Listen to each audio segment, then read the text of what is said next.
Good morning, everyone. This is Science Standard 6. We are studying chapter number 1, that is sources of food. Previously, we have studied about the food items sourced from the plant, sourced from the animals. Okay, today we are going to discuss the herbivores, means what animals eat. Okay, we know that the pet animals like cat, dogs are there. Then they will surely be aware of the foods these animals eat. They eat bread, chapati, meat, they eat the milk also. Okay, so we are going to see what type of food they are eating and what are their habits. Okay, we can classify animals into herbivores, carnivores and omnivores.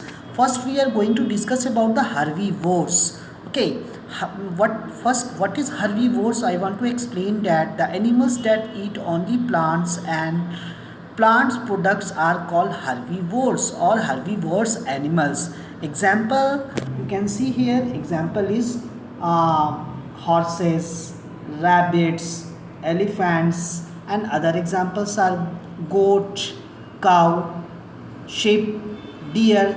These are the examples of herbivores. But certain characteristics are there, special characteristic of herbivores are there, that I am going to explain. That the first characteristic of herbivores, they have wide and blunt teeth which are suitable for growing and grazing and grinding. Okay, second important point for the characteristic of herbivores are they have some cows like some animals, herbivorous animals like cow, bulls, camels, elephant have the ability to not elephant have the ability to bring back the previously stolen grass or other food items to the mouth for rechewing.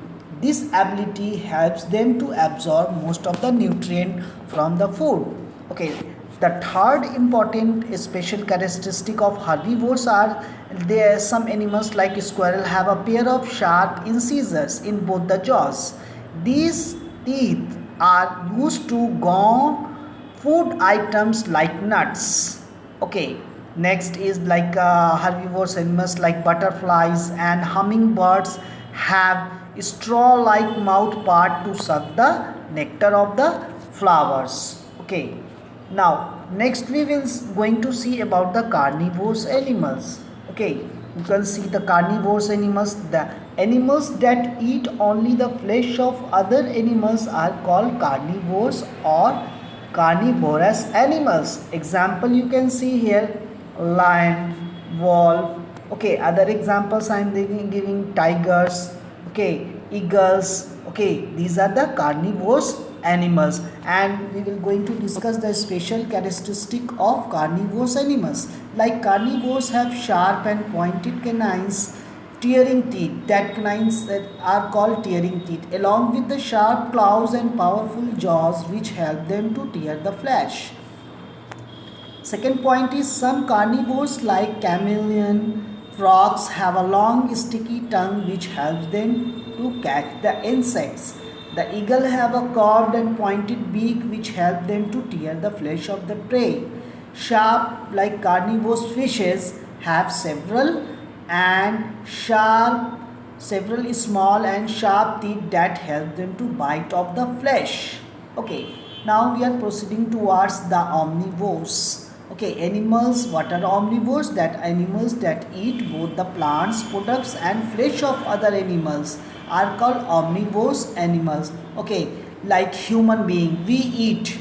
Okay, we eat vegetables also, we eat fruits also, we eat the product also, meat product also, we eat the honey, we eat the eggs. Okay, the examples are next example I'm going to give, that the bears are omnivores, rats are omnivores, crows you have seen, whatever you will give they will eat, cockroaches, these all are the omnivores. And certain special characteristic or features of the omnivores are there, that the omnivores have different types of teeth that help them eat both plants and flesh of the others animals.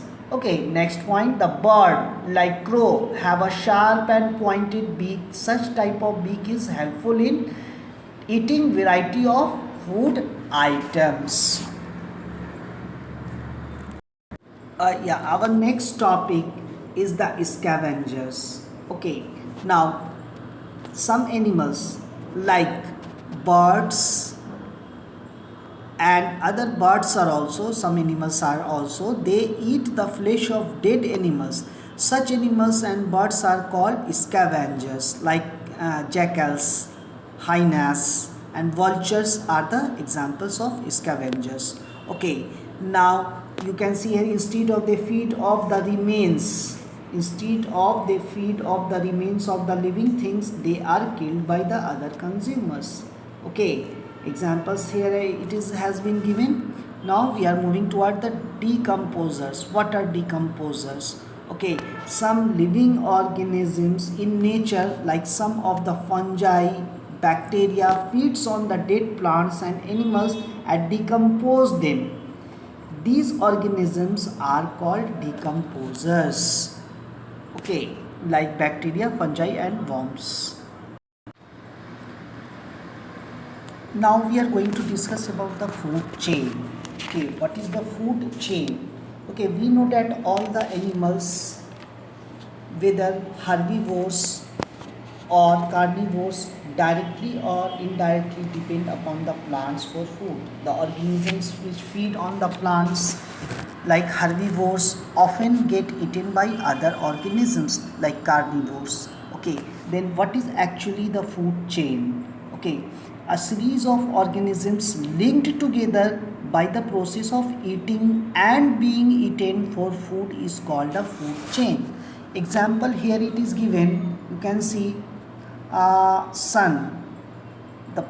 These green plants take the sun energy, prepare the food. Okay, and what they do, the sun, first of all the sun is the ultimate source of energy on the earth. Plant get light energy from the sun and change it into the chemical energy during photosynthesis. When the animals eat the plants, this energy is transferred to the animals. When the animals eat these animals, this energy get transferred to the other animals. Here example has been given, plant is taking sunlight. Okay, and this grass is eaten by the grasshopper, and this grasshopper is eaten by the frog, and this frog is eaten by the hawk. Okay, this is the food chain first. Now what is food web? Okay, this is also important. In nature we see a number of food chain. All the food chains are interlinked. Then several food chains, okay, of a region are interconnected to each other to form a food web. Example it has been given that this plant is eaten by the rabbit. Okay, the mouse is eating this small plants, and this mouse is eaten by the hawk. Okay, like this the chains are there. Okay, now what happened, this is this is also known as the consumer resource system. Okay, if in the food web what happened, if any one of the member is affected, the food web get disturbed. For example, if all the land disappears from the forest, what happened, the population of the deer would increase. If there are too many deer in a forest, there will not be sufficient grass for all of them to eat. Some deer will therefore starve and die. In the other words, both deer and grass in the forest are affected if all the lions disappear. So this was the food wave. Thank you students, thank you very much.